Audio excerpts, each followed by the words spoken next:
We're going to give everyone about 1 more minute and we're going to go ahead and get started.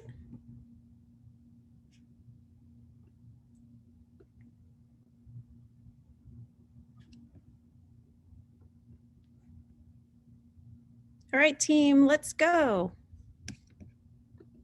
Welcome, everyone. We are so excited about today.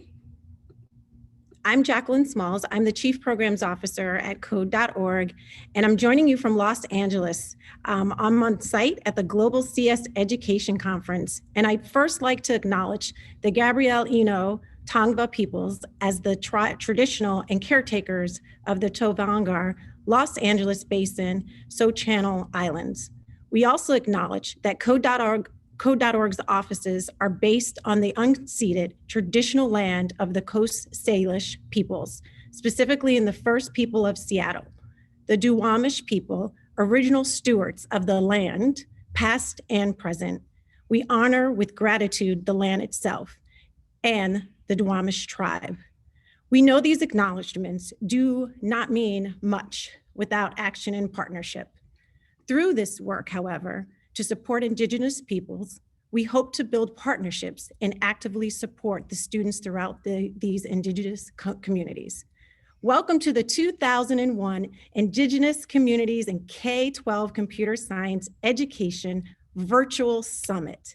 I want to thank my colleagues, Sung Kim, Jarrett Fritz, Jess Harrington, and the Code.org team for planning such an important convening in collaboration with Natives in Tech. Next slide, please. We're excited to announce, in partnership with the Computer Science Teachers Association and the Expanding Computing Education Pathways ESEP Alliance, the 2001 State Computer Science Education report was just released yesterday. These are some, we have available hard copies if you'd like to have one.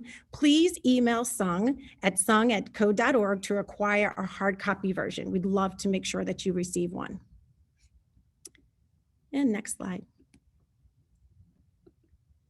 The latest data reveals that disparities still exist for who have access to computer science education. The rapid growth in computer science courses offerings in the last few years is encouraging.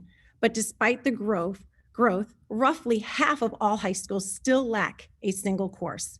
Given the significance of computing in today's society, the work of the computer science education movement must continue in earnest. Next slide, please. And only 59% of Native students attend a high school that offers foundational computer science, or a school that offers foundational computer science. And next slide. Although we've reached a milestone of more than half, 51% of high schools offering CS, only 20% of high schools are located on reservations. And next slide. So we have much work to do, and that's why we're here today. So again, welcome to everyone. Here's our agenda for today as well as tomorrow. And I'd just like to send a reminder that we have highly participatory workshops planned that require a lot of engagement, and we want to be as interactive as possible. So please consider joining us with your video on and have use of the chat. But since we do not have tons of time to meet everyone during the first 3 sessions, we are very much looking forward for you to attend tomorrow's 1 to 2 p.m. community discussion and networking opportunity. Consider joining us to meet some new colleagues. And if you want to know more about what we are doing with Code.org, it's starting here today, and we're so excited. We're also going to start an Infinity group. So if you want, we want to work with you. So please email Sung again at sungcode.org to explore how we can support you and work together to make CS access more equitable for Indigenous communities. And with that, I would love to introduce Andrea Delgado-Olson. Andrea is a citizen of the Lone Band of Miwok Indians of the Northern Sierra foothills of California. She is the executive director for Natives in Tech and the founder of Native American Women in Computing and STEM, creating and cultivating opportunities for Indigenous people in the technology industry. Andrea is actively involved in her community and serves as the chair of the election committee for the Lone Band of Mohawk Indians. She is also a member of the ACES Board of Directors, chair of the ACES Professional Development Committee, co-chair of the ACES Education Committee, and the chair of the Birds of a Feather Committee for the Center of Minorities and People with Disabilities in IT. Andrea's greatest passion since switching from a career in teaching, entering the tech industry, has been creating equitable spaces and cultivating opportunities for Indigenous people in the technology industry. So without further ado, I'd like to turn it over to Andrea. Thanks, Jackie. Michixis, Kuchiachin, Oyashat Andrea Delgado-Olson, Kaniluksum, Ion Band of Miwok Indians. Hello, everyone. My name is Andrea. I am a member of the Ion Band of Miwok Indians and also the executive director at Natives in Tech. And I do want to thank Code.org for having me and partnering on this summit with Natives in Tech. So with that, I'll touch a little bit about touch on my pathway, finding my pathway into tech, and really want to emphasize that, you know, growing up, I didn't have access to computing. I will date myself a little bit, but in high school and through elementary school, you know, technology just wasn't available. It was in the process of being, built. So my career in CS didn't start until I got into college.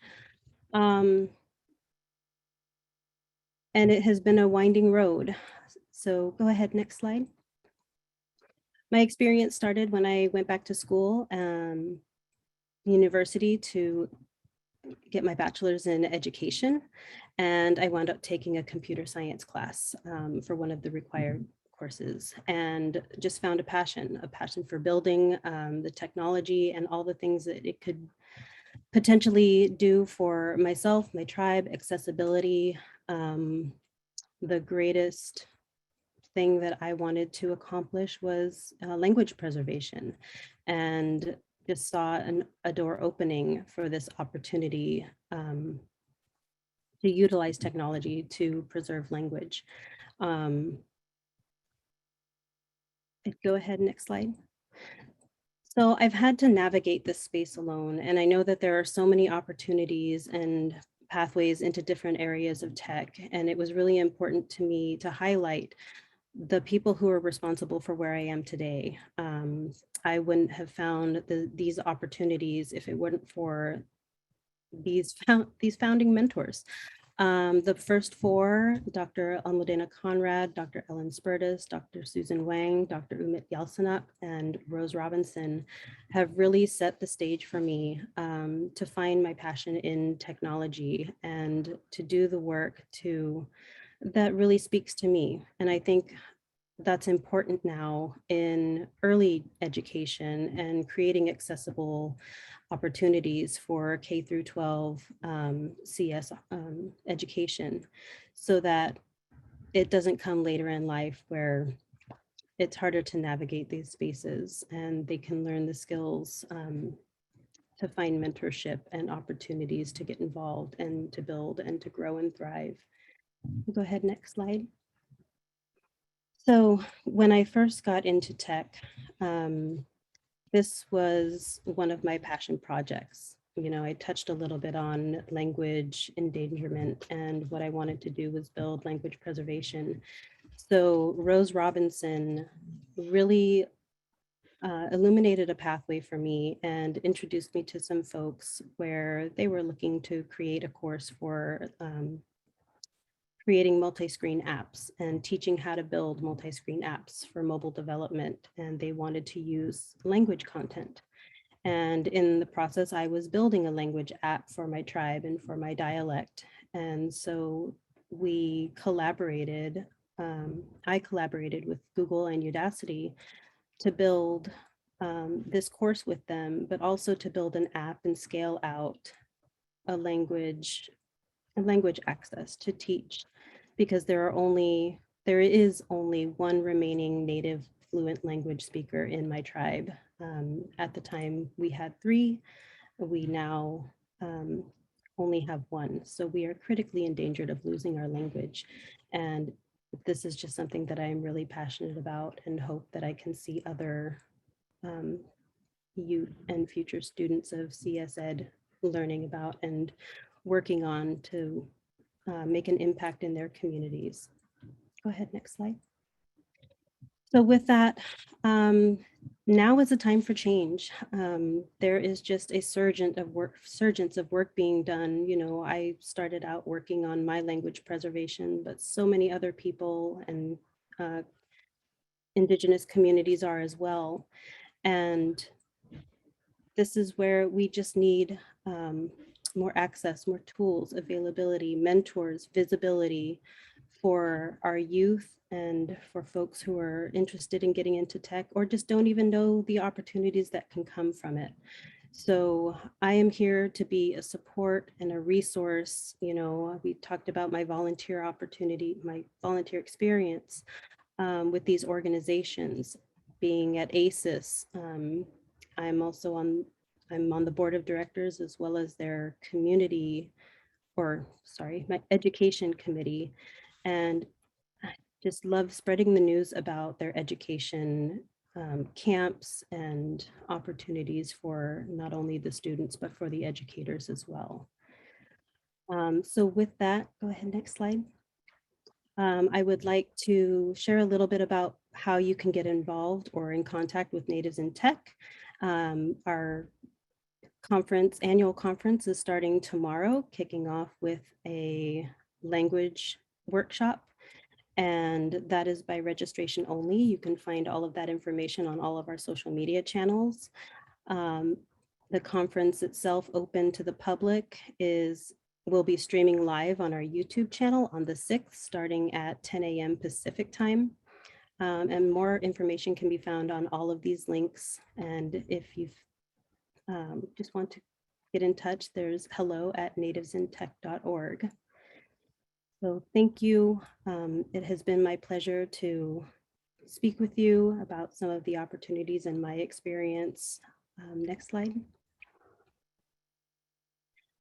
But it is a great honor for me to be able to introduce our keynote speaker, and I will share her bio with you now. Kimball Sekaquaptewa is the Chief Technology Director at the Santa Fe Indian School. Since 2009, Ms.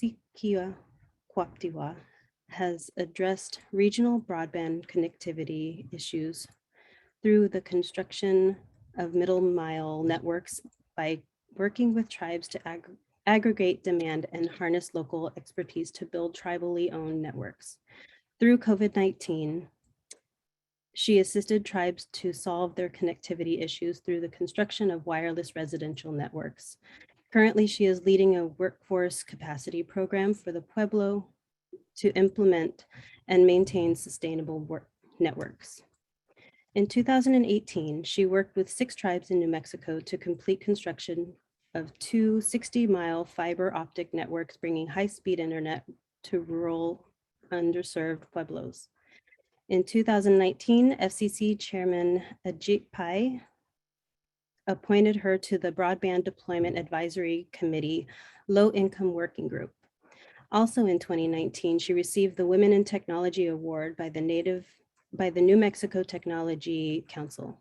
In her early work, she endeavored to build tribal capacity and the next generation of Native IT professionals through a National Science Foundation IT Experiences for Students and Teachers Award that provided STEM opportunities for Native youth. In 2016, she helped with a USDA RUS distance learning and telemedicine grant that connected 12 tribal libraries to the SFIS Distant Learning Center, expanding Native language classes and promoting language revitalization. Ms. Sekaquaptewa is from the Hopi tribe of Arizona. She is currently married Cochiti Pueblo, where she is a mother of three. She holds an undergraduate degree from Stanford University and is a Woodrow Wilson Fellow with an MBA from the University of New Mexico. Welcome, Kimball. It is so lovely to have you. Thank you so much, Andrea. I appreciate it. Good afternoon, everybody. My name is Kimball Sekaquaptewa, and going by Kimball is just fine.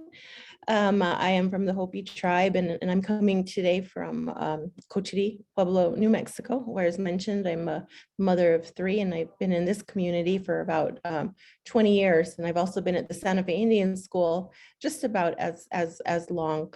So for those of us in New Mexico, I'm very much the new kid on the block, but I'm happy and honored to be invited, and thankful and appreciative that you are giving me your time today, because I know how busy we are. Just a special shout out to those in New Mexico on the call, as well as all of the educators. I know what we've all been going through COVID, and the fact that you are going above and beyond by participating in the precious moments of your day really speaks to the commitment to the topic. And all the Native educators out there, double that with, your pioneering efforts to help our communities participate in the STEM and STEAM opportunities for our youth, which are going to have critical long-term impacts. And it's not going to be an overnight thing, but I know that we're doing the right thing by focusing on this topic and in these conversations. Next slide, please. So the Santa Fe Indian School, we've existed in Santa Fe, New Mexico as an off-reservation boarding school since 1890. We serve the 19 pueblos of New Mexico and the Navajo and Apache tribes.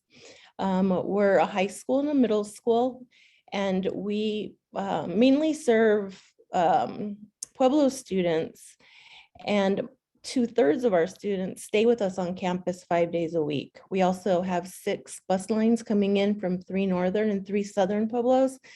And then most students go home for the weekend. And that's obviously important for them to maintain their family and community connections, despite the fact that they're with us in Santa Fe for a majority of the week. Our school, I mentioned, was founded in 1890. It was a federal boarding school, and I know we've heard about those in the news a lot. And, with respect to language and culture, there were good times and there were bad times, and those directly mirror federal Indian policy, and what was going on at a policy level nationally, not what was going on or should be going on with the best interests of natives and the education of our youth.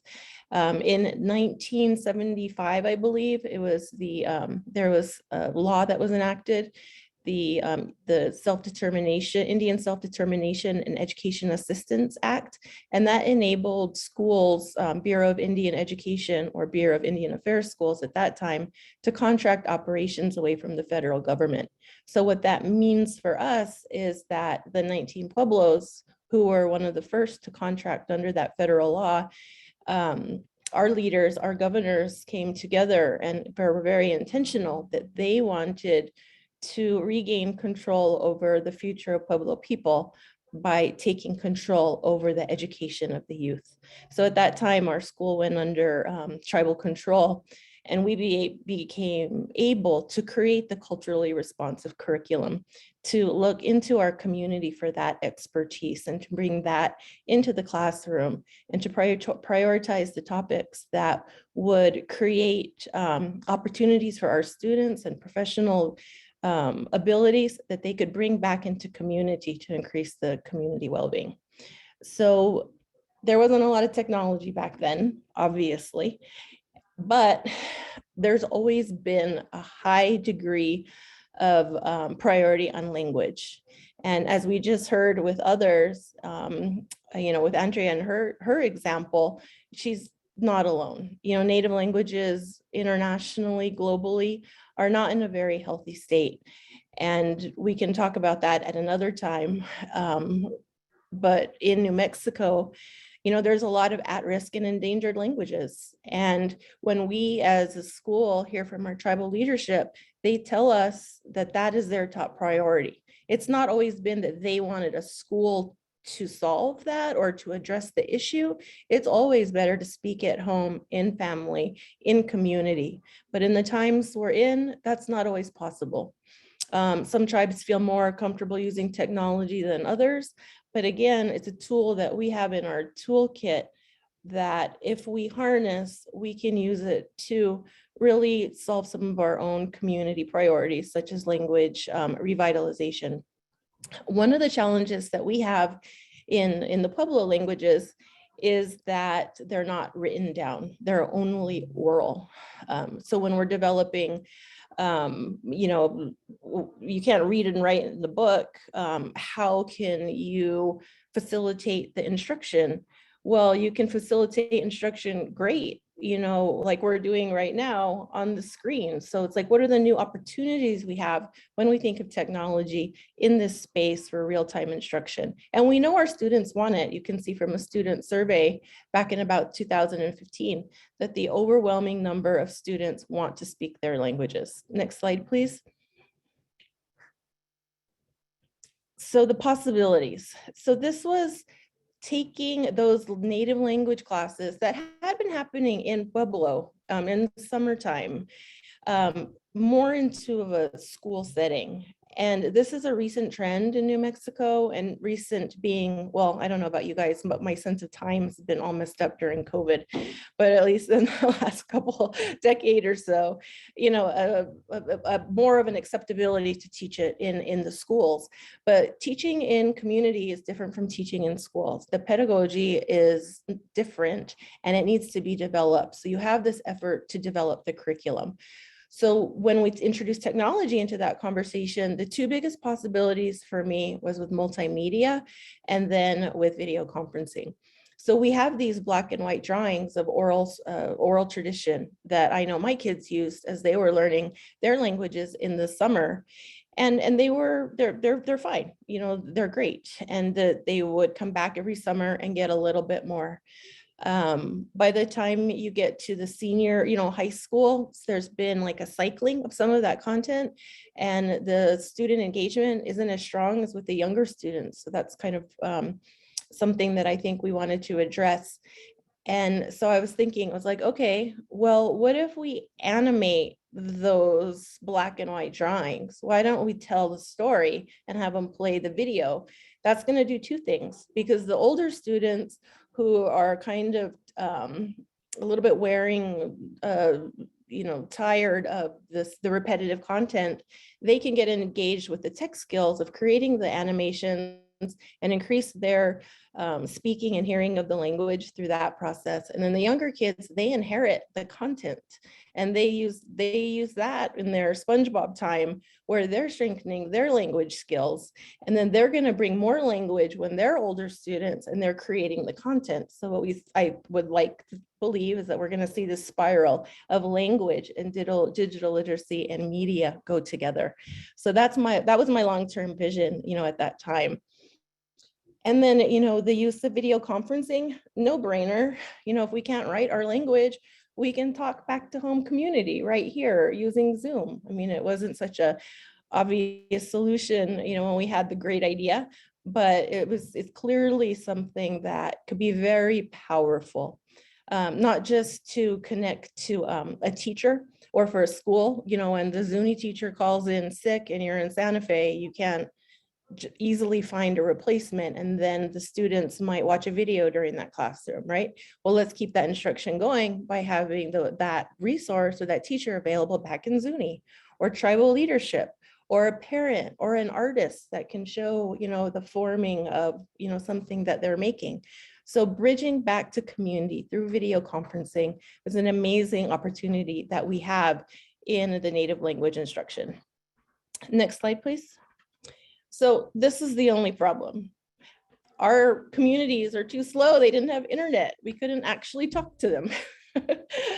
And the way that was abruptly realized was that essentially when we solved the problem in Santa Fe, So starting about 2008, 2009 in downtown Santa Fe, the capital of New Mexico, you could not get high-speed internet that was fiber optic based. There were some Ethernet circuits that were like 50 megs or something that were very expensive, but we also struggled. So that's when I really became engaged in the broadband community, because I had to, actually. It was my job. I was the IT director. They were like, bring in more internet. So I'm out there, scrounging for it. And what I ended up doing is meeting the community, the wide area network community, the broadband community, however you like to call it, and bringing in a high-speed circuit into New Mexico, into Santa Fe and the school. And then we turned around to the communities and said, hey, we have this internet. We're super fast. Let's do this awesome stuff with it. And there was just silence. And like I said, they were too slow to talk back. And there's reasons for that. And anybody out there in rural, in an urban desert will know that you don't have choices that are fast or affordable. And that's because the market, the carriers haven't built out their networks to provide us with those choices. And that's just the reason that we're underconnected and where we're starting from. Next slide, please. So we have some momentum going with the use of technology, and then like everybody else, COVID,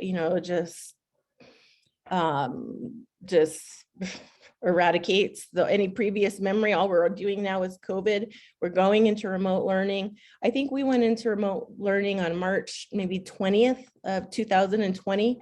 I went into a director's meeting. We were going out for a long weekend. There was a student that was going to fly out of state.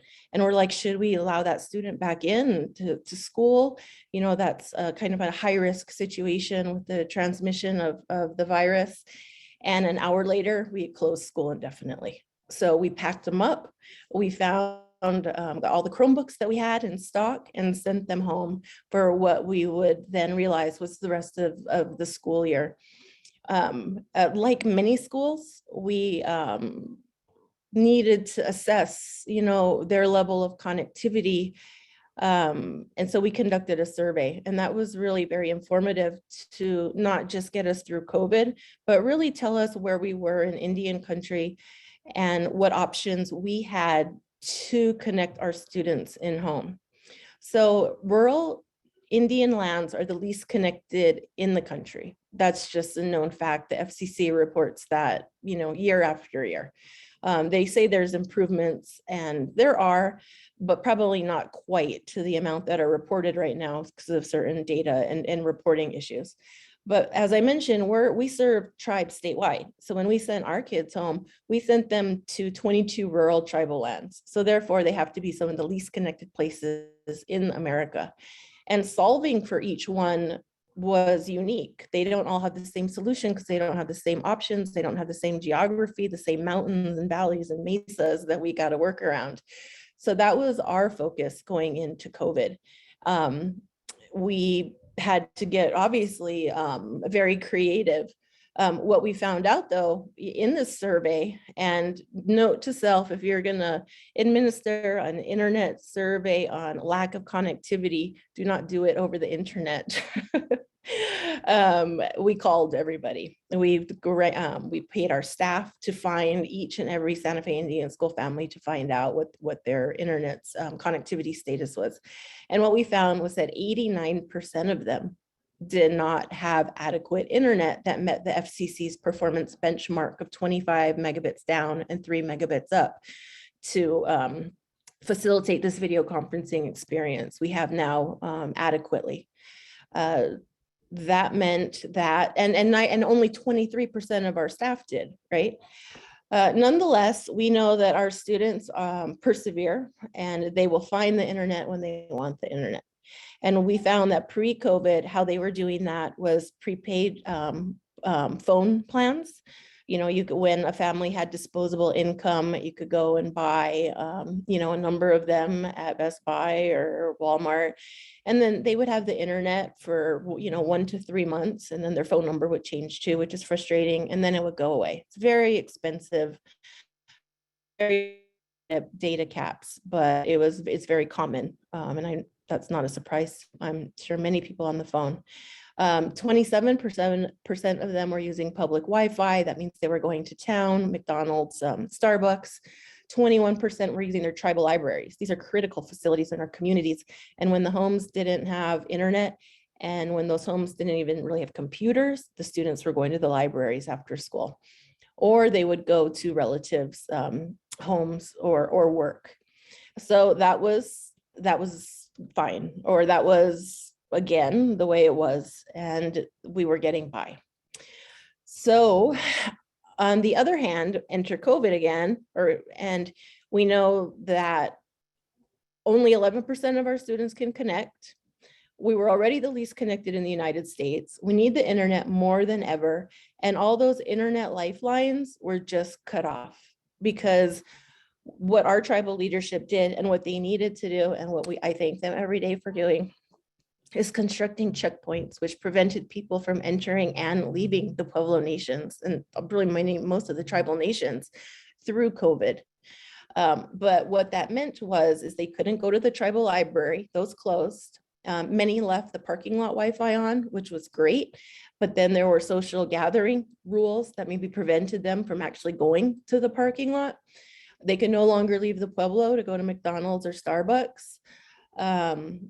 The bus, I spent most like 3 months working with a national nonprofit called ITDRC in our state public education department, installing hundreds of public Wi-Fi locations across all of New Mexico tribal lands. And those are great, except that when you have bus Wi-Fi and you don't have a tent in the shade and you're under the sun in the desert, that's not a great learning environment. And so they were a necessary tool at the time, but they weren't the long-term solution. And then we had the lack of income because of the closing of jobs, and the families who are artists who couldn't go to the shows, really not being able to have any disposable income to buy the cellular, the prepaid card that may or may not work, because the cellular coverage may or may not have been great across your tribal land. So with your back up against the wall and all your options just disappearing in front of you, you get pretty brave. Next slide, please. You come to the realization that you have to do it yourself. So you look around the room and you're like, okay, who's doing it with me? And you're like, how do we figure this? And I think that one of the reasons we were able to be that brave is because of some work I'll share later, is that we had just put in those fiber optic networks. So we had already got our hands a little bit dirty. But we knew more than anything is that we had to, in short order, for remote learning, provide our students and families this beautiful magical world of floating blue orbs that connect us far and near, to do our work, to give us entertainment, to give us ideas, to connect with the global information age. So how exactly do you do that? Next slide, please. When you build it yourself, you deal with a lot of dirt. This is the internet. This is all that's behind like the magic, and it's so not magical. They're big projects. You do it, one step at a time, but essentially that's conduit, that's fiber optic conduit. And those are plows. So it scratches a hole, a line in the ground as least invasive as possibly. You pull in the conduit, you pull in the cable, and you plug it in. And this is what we spent from 2018 doing, not anticipating the pandemic, but trying to solve our connectivity issues, because I told you where we were starting. The Pueblo of Cochiti, when we started, had that 25% of one phone. So while this seems dramatic to do, it was the best choice that we had. And once you figure out kind of the project management pieces, from the funding to the permitting to the construction, which is the fastest part, to the lighting up, you see that it's doable. It did take us about 3 years to put in these 260-mile networks, and it was a group of us. It was me from the Santa Fe Indian School as the E-rate person. We used the FCC E-rate project. Each one was about $4 million, but we got a 95% federal subsidy. And then the consortium members divided that last amount across across the group. So each library paid about $60,000, which then was reimbursed by the state. So essentially for the libraries themselves and the schools in these projects, it was free. We met every Thursday as a group of librarians, education directors, myself, tribal administrators, and then other people that came in and out depending on what project phase we were in. And at no time did anybody know everything.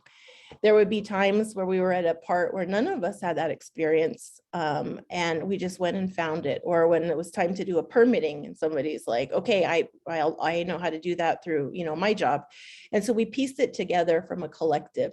And I think that's the strength that we have, and that we discovered that we didn't know was the strength, that we were coming from community, providing our own community solution, and we were solving it from within.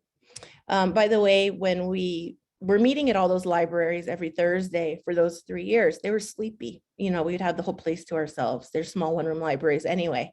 But then once we flipped the switch and turned the internet on, we would go back to those same libraries, and all the computers would be full. There would be people milling around the bookshelves, and there was just a vitality and a life. At some point, we realized we were doing more than just trying to find cheap, fast internet. Original goal wasn't community transformation, but that is exactly what we accomplished, and what was revealed by bringing the connectivity to these tribes. Next slide, please. So the way that in broadband, and I'm going to back up now because this is the middle mile is the beginning of the story, but it really just set us up for our COVID solutions, was to just explain a little bit about broadband infrastructure. So the first vocabulary we use is the middle mile, and that's the Cochiti, San Domingo, San Felipe, Santa Ana, Bernalillo to the Albuquerque. And that's regional, that's state to state, county to county, tribal land to tribal land. And that's where you put in the big trunks. And they provide the transport to the small communities. And that's the last mile. And when you're doing last mile services, that's to home or to business directly. So the last mile and the middle mile work together. Middle miles, fiber is king. You always want fiber optics. And those are going to be multi-year, millions of dollar projects, as I just previously described. The last mile, you can do fiber to the home, or you can do wireless. You have some price points there, and those will go up faster, and they're going to be cheaper. They're not going to always be as fast and as long term as your fiber to the home networks. However, that is what we needed to do in COVID. So with our back up against the wall, when we knew we had to bring the internet into homes, not just to community, and we had no choices, what we did is last mile wireless. And it's those tribes that had the middle mile already figured out and in place that within months were able to provide up to 100% residential coverage to get us through remote learning. So I'm proud to say that we had at least 4 of the pueblos be able to have residential services up by Christmas. And one of our largest, most traditional pueblos actually had all the homes connected before the first day of school. Another thing, and why I wanted to pause on this and point out, is the FCC tribal priority window that happened last year, is that this was the first time ever opportunity by the FCC for the tribes to gain control of the airways above us. Unlike our other natural resources, such as water, we don't have any control over the airspace above us, which transmit these wireless frequencies and deliver the internet, among other things. And this is because we just don't. It's just kind of something that the FCC's claimed. They've sliced and diced it and sold and leased it above us. We could be a bidder maybe on some of these auctions in the past, but the entry level to participate in these auctions is not only expensive, it requires attorneys and an extreme level of just an effort that's beyond the reasonable expectations of our tribal nations. But what Chairman Pai did, and I really appreciate him for this, is there's a spectrum called the 2.5 gigahertz band. It's anybody doing 5G, the carriers are all over it. It's a great mid-range spectrum. It goes through trees, it goes through walls, everybody's going to want it. It's going to go out to auction very shortly. Before it goes out to auction, he gave rural tribes the opportunity to license it before that. So what this is, in the sense of tribal sovereignty, is this is us being able to claim the airspace above us. And not all the tribes were eligible because there had to be some unlicensed 2.5 above you, but over 400 tribes did apply of, the 570, 580 number of tribes in the United States, and largely were successful. So we're going to see in the future that these tribes now have the expectation to build and utilize these wireless networks. So this is like a new beginning and a new birth nationwide for our tribes to participate in telecommunications as carriers, as providers, as an operator, not as a customer. So in terms of tribal self-determination and capacity building, it's a really exciting and powerful time for our tribal communities. Next slide, please. So after all of that, after we had the great idea, realized there were like some barriers to the great idea, made it through COVID, provided in-home residential access, we get back to the curriculum. We get back to what we started to do at the very beginning. And I had taken this picture, or used our with one of our tribal communities, through COVID, in talking about our experience. And I just saw it the other day, and then it just really pulled it all together, because you see a native language teacher talking over Meets or Zoom, I don't have my glasses on, with another instructor, and then a student in home using the tablets. And this image just is like the perfect synopsis of all these efforts, because for this picture to happen, for that library to have the internet, that's that middle mile work. That's the work since 2015. Through the COVID experience, those laptops that they're using, and the fact that the student has internet connectivity, her last mile connectivity, is what provided her to be able to be on that screen. That USDA distance learning and telehealth grant bought the equipment, the video conferencing equipment for the library. And it comes together perfectly to do what we had asked it to do in that vision. And although that seems like a lot of effort for one interaction with one student, we replicated this. I think it was the 16 actually tribal libraries who got the equipment. And, putting in that middle mile infrastructure, 11 of 19, and with the recent federal funding, we could be pretty darn close to all of the 19 pueblos in New Mexico having the middle mile.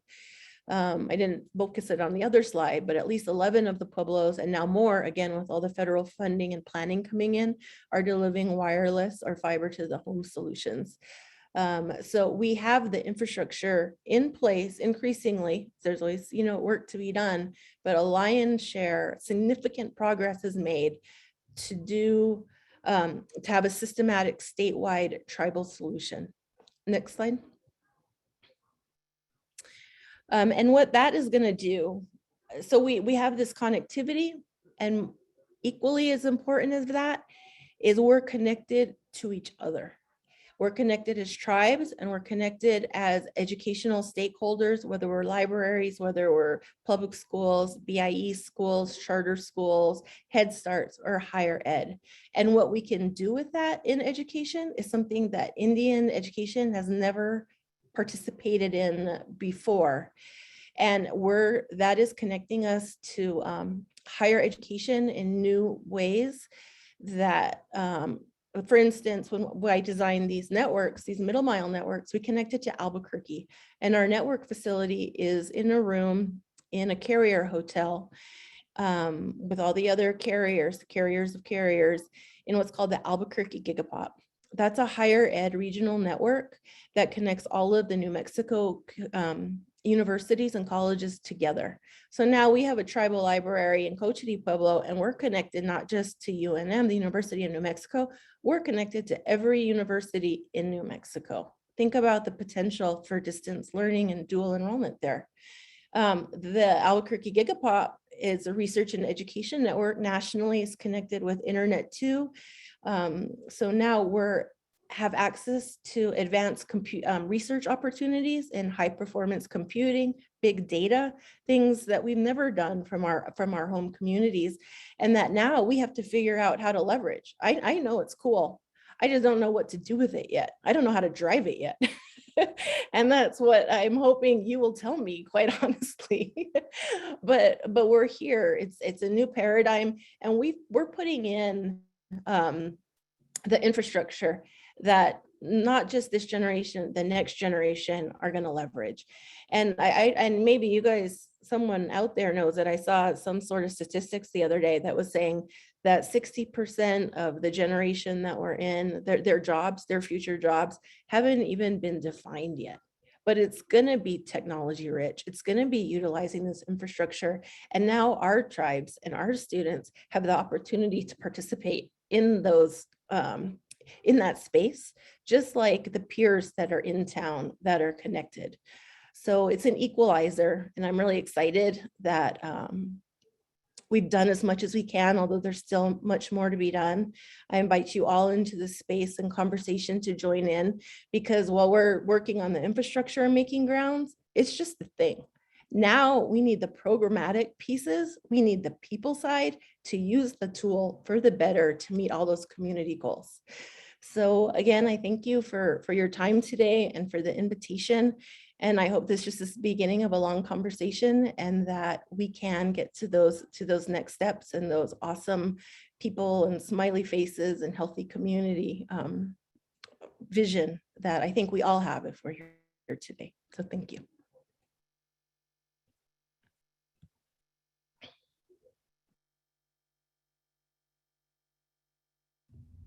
Okay, we are going to turn it over for Q&A. If there's anyone that has a question and or comment, please, we'd like for you to either come off mute and or type into the chat. We'd love to hear your feedback or any comments that you may have.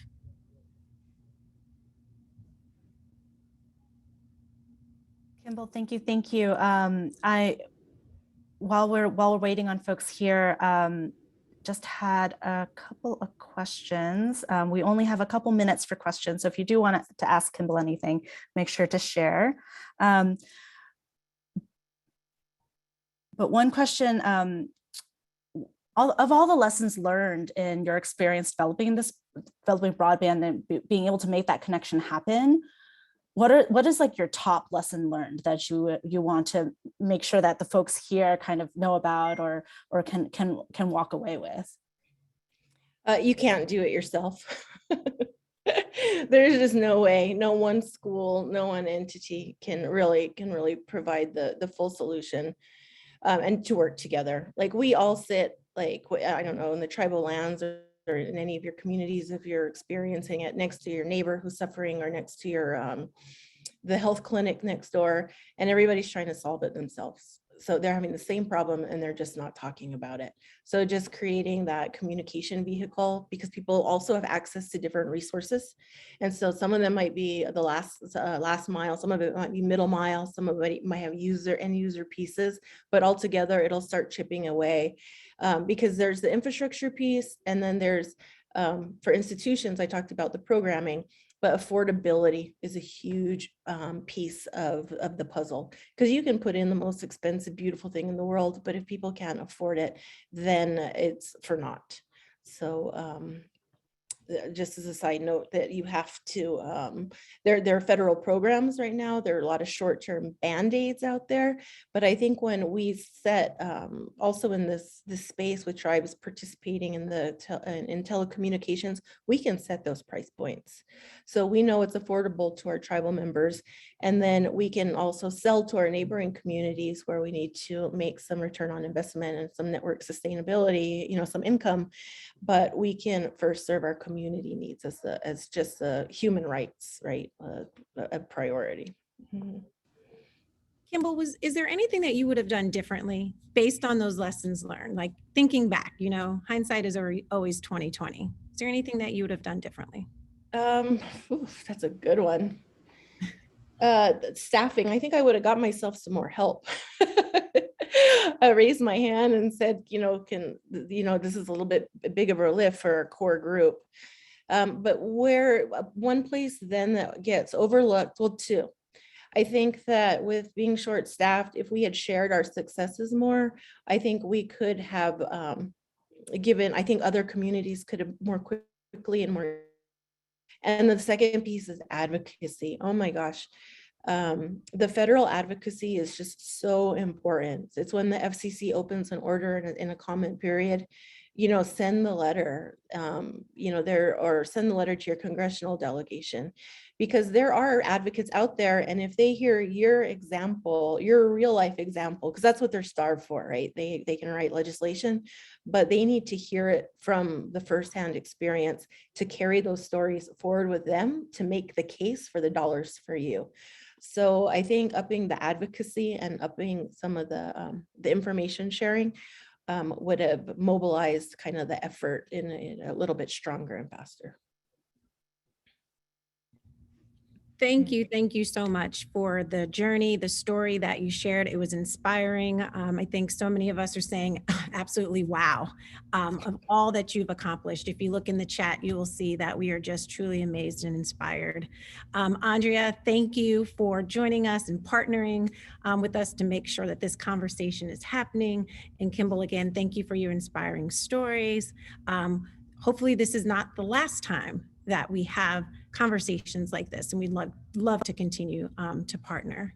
And with that being said, thank you from code.org as well. I'm going to turn it over to Sung. Hi, y'all. As you may already know, we are having a panel discussion next at the top of the hour. But until then, we're gonna have to kick y'all out into the waiting room just so that we can do some tech checks for our panelists. Please don't go away, please come back. The panel looks amazing and they have some incredible stories to share. So you can either choose to log off now and come back at the top of the hour, or wait in the waiting room until we let y'all back in. But until then, thank you all for engaging. You can see here who is up next on our panel. And of course, Kimball, thank you so very much.